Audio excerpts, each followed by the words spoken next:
வனதீஸ் kitchen. வாங்க இன்னைக்கு முருங்கைக்காயில் ஒரு பொரியல் ஒன்று செஞ்சு காட்டுறாங்க. முருங்கைக்காய் பால் மிளகு பொரியல் இது ரொம்ப டேஸ்ட்டாக இருக்கும். இப்போ முருங்கைக்காய் சீசன் நிறைய முருங்கைக்காய் கிடைக்கும். அவ்வளோ முருங்கைக்காய் நிறைய பேர் சமைச்சு வச்சோம்னா சாப்பிட மாட்டாங்க. நான் செய்கிறது இது மாதிரி செஞ்சீங்கன்னு சொன்னால் இது சும்மாவே பசங்கிட்ட கொஞ்சம் கொஞ்சம் கொடுத்தீங்கன்னா கூட சாப்பிட்டுடுவாங்க. ரொம்ப நல்லாயிருக்கும், டேஸ்ட் பயங்கர டேஸ்ட்டாக இருக்கும். எண்ணெய் வச்சுருக்கேன், கடுகு போட்டுட்டேன். நான் ரெண்டு முருங்கைக்காய் எடுத்துருக்கேன், அதனால் ஒரு அரை வெங்காயம் போட்டுக்கிறேன்.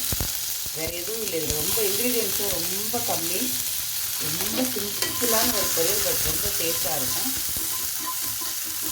அரை வெங்காயம் தான் போட்டிருக்கேன். வெங்காயம் இது கிரேவி அதெல்லாம் ஒன்றுமே கிடையாது, அப்படியே சுக்காவாக தான் இருக்கும். ரெண்டு முருங்கைக்காய் கட் பண்ணி வச்சேன், அவ்வளோதான். முருங்கைக்காய் கொஞ்சம் நேரம் வதங்கட்டும். முருங்கைக்காய் வதங்கி எடுத்து கொஞ்சம் போல் மஞ்சள் பொடி போட்டுக்கிறேன். ஒரு 1/4 டம்ளர் பால்,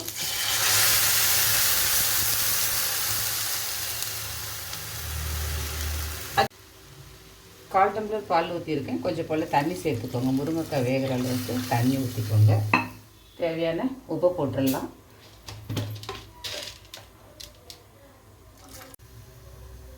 காரத்துக்கு மிளகுத்தூள் ஒரு அரை ஸ்பூன்லேருந்து 3/4 ஸ்பூன் வரைக்கும் போடுறேன். பால் ஊற்றிருக்கிறதுனால கொஞ்சம் ஸ்வீட்டாக தெரியும், அதனால கொஞ்சம் மிளகுத்தூள் கூட போட்டுக்கோங்க. குழந்தைங்களுக்கு கொடுக்கும்போது கொஞ்சம் மைல்டாக போடுங்க. இந்த காரமே போதும்.